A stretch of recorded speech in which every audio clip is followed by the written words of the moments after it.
Coming up on DITV News, Candlelight Vigil, students, faculty, and members of the community come together to celebrate and remember the life of Molly Tibbetts.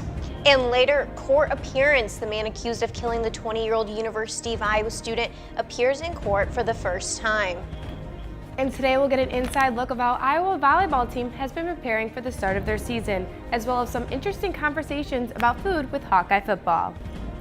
We'll be seeing some more rain in our forecast in Iowa City, and a hurricane is continuing to cause damage in Hawaii. I'll have the details coming up in weather.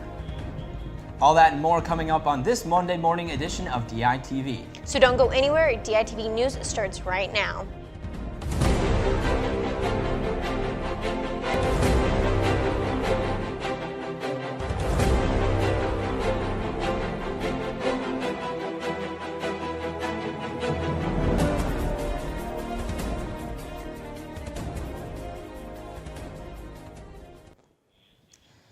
Good morning and thank you for joining us. I'm Bo Bowman. And I'm Mackenzie Cooper. Family and friends of Molly Tibbetts gathered in Hubbard Park Wednesday night alongside faculty, staff, and students. The event was hosted by both the University of Iowa Student Government and Dance Marathon. DITV News reporter Susanna Kluster is in the newsroom with a look at the vigil. Susanna, what was the mood like last night? Mackenzie, it was very somber last night at the vigil, and it was so heartwarming to see so many students to come together to remember Molly. I have more on the vigil for you here. Hubbard Park last night was filled with students to honor the memory of Molly Tibbetts. Tibbetts' body was found Monday morning, a month after her disappearance in Brooklyn, Iowa. UISG and Dance Marathon hosted the vigil where Molly's brother, Jake, spoke. And that's what we're going to miss the most, is her just being her normal self, and us, us being our normal selves around her, and we're never going to have that sense of normalcy again.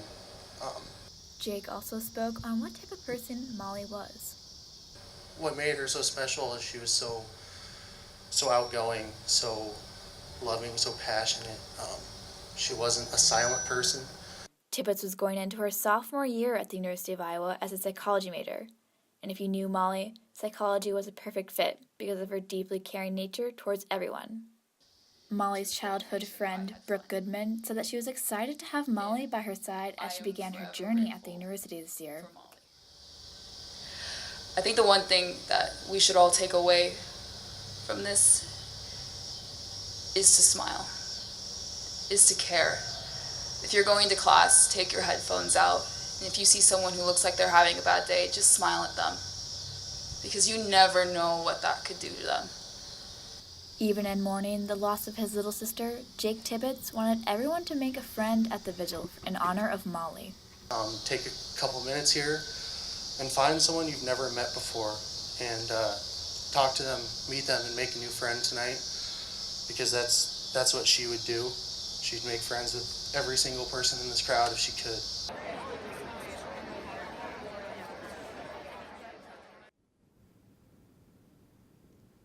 Since Molly has been found, we are hoping the family can begin the healing process. And it's clear that Molly will be in the hearts and thoughts of many. Mackenzie and Bo, back to you.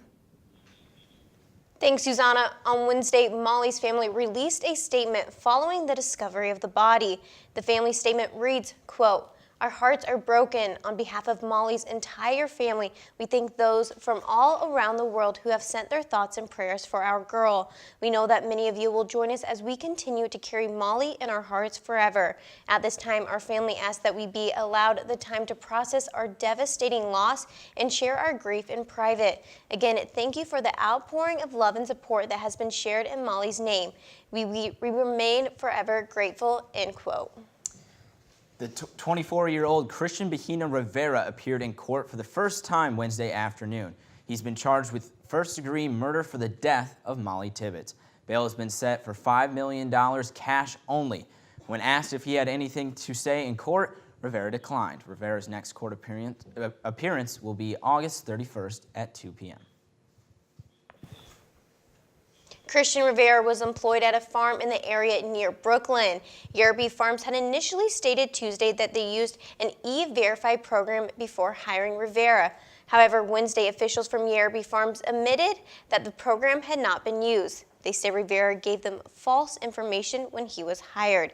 ERP Farms is owned by Dane Lang. He is the son of Craig Lang, the former president of the Iowa Farm Bureau Federation. In a statement Tuesday, Dane Lang said that that Rivera was an employee in good standing, and they were shocked to hear of what was happening. President Donald Trump took to Twitter yesterday to comment on the death of Molly Tibbetts. Here's a clip of what he had to say. Molly Tibbetts, an incredible young woman, is now permanently separated from her family. A person came in from Mexico illegally and killed her. The president continues by saying it is time to build a wall and to keep these people out. This video allows comments he made at a campaign rally on Tuesday. The president stated, "You saw what happened to that incredible young woman. Should have never happened. The immigration laws are such a disgrace." Let's toss it over now to our weather anchor Jacob Gunther in the weather studio to find out what's going on in Iowa City and in Hawaii. Jacob? Well, guys, unfortunately, we are observing a hurricane that is as it nears possible landfall in Hawaii Islands. The hurricane, which is currently a Category 3, has placed majority of the state in a high-risk threat of flash floods, mudslides, and dangerous winds. As you can see, it is slowly coming up towards the major island. Most likely it's going to veer west and hit a majority of the smaller islands up over northern. And now many of the island's inhabitants have already began preparations, with many hoping that it may alter its path and spare significant damage. We will keep you up to date here at DITV as the story develops. But now moving on to your local forecast, though we are lucky to not have such devastating winds here in Iowa City, I can surely say we drew the short straw when it comes to rain showers. Today we are looking at a high of 84 degrees with mostly sunny skies throughout most of the day. But as the sun goes down and the moon takes its place, we are looking at a low of 64 degrees with a 100% chance of thunderstorms throughout the night and for most of your Friday. Now I'm looking at your 5-day forecast. Friday has a high of 79 degrees and a low of 66 degrees with thunderstorms. Saturday will bring sunny skies with a high of 91 degrees and a low of 72 degrees. Sunday will bring a 40% chance of thunderstorms with a high in the upper 80s and a low in the lower 70s. Monday brings another break from the rain with mostly cloudy skies and a high at a scorching 93 degrees and a low in the lower 70s. And Tuesday brings another rainy day as temperatures stay hot with a high of 90 and a low of 70. And it looks like the rain is going to stick around for a while, so don't forget to grab that umbrella on your way out to class. That's all I have for you in the weather studio. Back to you guys at the desk. If you're walking or driving around campus, you may notice how much construction there is. While this may affect your routes while walking to class, it's also affecting CAN bus. DITV News reporter Kennedy Cook has more. The Gateway project has been underway for the past 2 years, but what feels like forever in the Iowa City community. The project's goal is to elevate North Dubuque Street 10 feet, in addition to the new Park Road Bridge that will stand higher than the 200-year flood level. The overall goal is to reduce the chance of a flood near North Dubuque Street. Although this is a much-needed project on the university's campus, it has been a large inconvenience for campus commuters for years, and especially this year, since now it is affecting the CAN bus route. Especially since the bus routes have changed, it's really difficult for me to figure out how to get around campus, especially to Mayflower. It seems like the bus is more packed now with students trying to figure out where to go. I stopped by the CAN bus office to speak with Director of Operations, Mia Brulini, who provided me with a few updates on the construction zone and bus routes. Right now, the construction teams are estimating that there will be more partial completion at the beginning of September, and then expecting at this time a fully completed project at the end of September. So there you have it, Hawks. The road to completion is near, literally. Until next time, this is Kennedy Cook, DITV News. A new technology is being implemented by various departments at the university. The swipe technology will help officials understand how many students are participating in activities and using campus resources. The Women's Resource and Action Center is hoping that this new technology can improve campus safety. They hope that swipe can be included in violence prevention programs. By using swipe, students would be able to build off the knowledge that they learned from previous workshops. To find out more, visit daily-iowan.com. Working in a hospital can often take a toll and be tense on your mental and physical health. But every August, staff members at the University of Hospital and clinics are given an outlet to express themselves. Art. Now it's in its 40th year, UIHC presents its annual staff art show, allowing staff members to express themselves through art. 28 staff members had the chance to be featured in the art show, which is displayed in one of 2 galleries at the hospital. You can see the work for yourself until the end of the month. For more on this story, be sure to read Daily Iowan's Christopher Boros feature in today's edition of the Daily Iowan. Ohio State head coach Urban Meyer has been given a decision on whether or not he would be fired, suspended, or if he'd be allowed coaching. In the sports studio with more is Nicole Tomasic.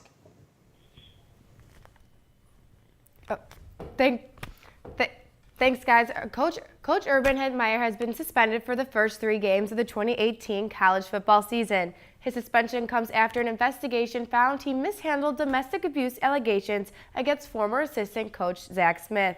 Meyer will miss games against Oregon State, Rutgers, and TCU. He will return for the Buckeyes game against Tulane on September 22nd.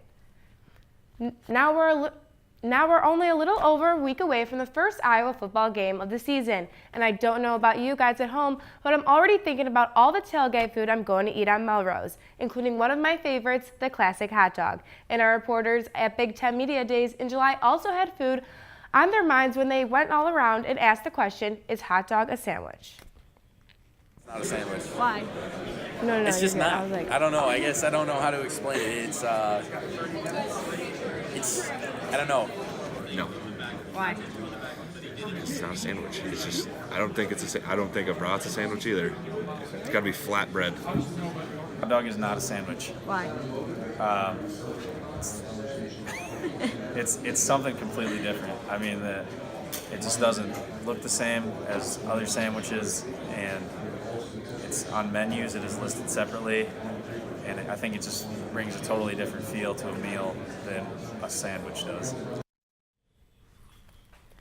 Now, after looking at what others have to say about whether hot dog is a sandwich or not, I still personally do not know what the correct answer is myself. The Iowa women's volleyball team is eagerly anticipating the start of their season upcoming August 25th. The team will travel to Tennessee to compete in the Love Invitational, where they kick off the weekend at noon Saturday against Southern Methodist University. Let's hear from Coach Bonson Smansky and Taylor Lewis to see how the team has been preparing for the first match. Our mission this season is the same that it's always been, and that is that we're about true mental toughness. So we're working hard in a bunch of different categories every single day, but we're looking to find team chemistry. We're just looking to find kind of good rhythm established together as we go out and play, and we open up this coming weekend. And so we got a lot of different pieces that we're putting together. We're just trying to stay on our true mental toughness, which is our team mission, taking it day by day, making sure we're getting better on and off the court. And yeah, just, sticking it day by day and making sure that we're, doing our individual jobs to get the job done. The Hawks have spent off-season preparing for this weekend and look to the return in Iowa City with news of successful tournament. Each show that passes is one show closer of the official start of each fall Hawkeye sport, which means more exciting news to hear. Guys at the desk, back to you. That's all we have for you on this Thursday morning edition of DITV News. Be sure to head over to daily-iowan.com for all your latest news between Monday and Friday. Have a great day, Iowa City.